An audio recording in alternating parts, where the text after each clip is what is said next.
Hi everyone, welcome to Miss Adams Teaches Poetry.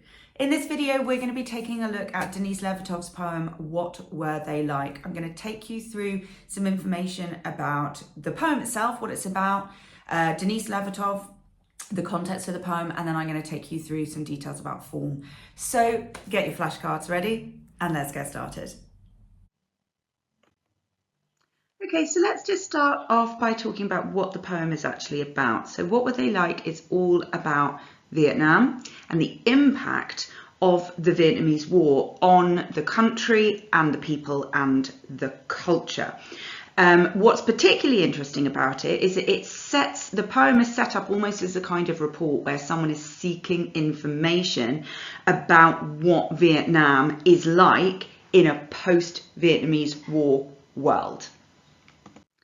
Obviously, in terms of context, you've got some fairly major things to think about. So Denise Levertov was alive from 1923 to 1997, and she published this poem in 1967. So the first thing to be aware of here that's really important is that when she wrote this poem, it was in the midst of the Vietnam War, because the Vietnam War went from around 55 to 75. And this poem is creating a future hypothetical world where Vietnam has been completely and utterly obliterated. So the poem serves as a warning of what's going to happen if they don't find a way to find peace, because what you understand from the poem is that, Vietnam is now gone.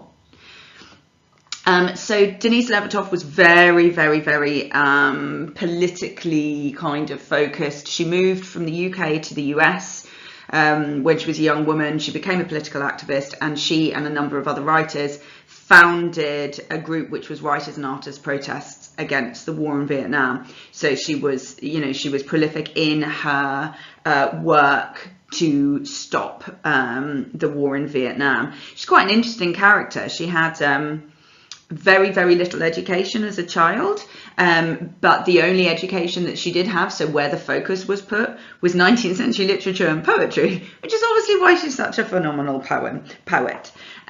So obviously you can go and you can do a little bit more research about the Vietnamese War, go and have a look at some of the images so that you understand her kind of viewpoint here and why this message of the poem is so important. Now, the form of this poem is really easy to write about. It's brilliant because it's so unusual. So obviously the poem is set out as a sequence of questions and a sequence of answers. And Levertov has decided, rather than to do it in also almost like turn-taking or adjacency pairs, where you'd get question, answer, question, answer, question, answer, she separates it out. So you get a list of questions and then you get the list of answers, which makes it feel very much like it's a list of questions that have been submitted and then someone has then taken the time to respond to them. So there's almost like this distance between the questions and the answers.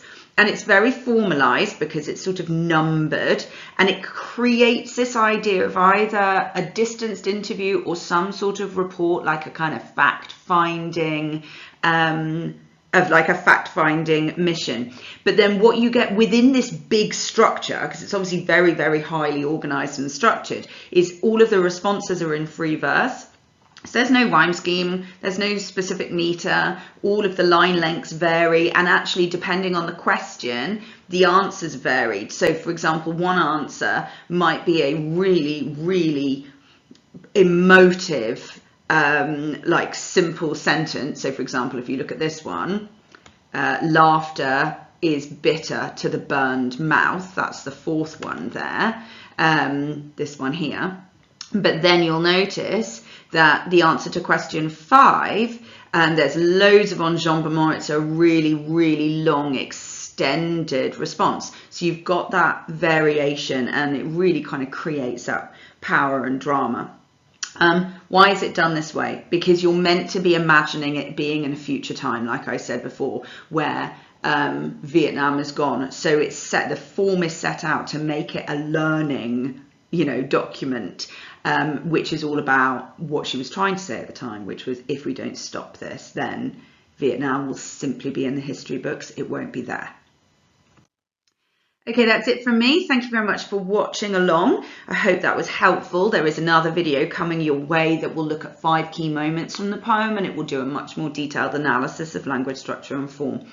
So keep your eyes peeled for that. If you haven't subscribed, then click that button and then you'll get notifications of when the next videos are ready. That's it from me. Happy revising.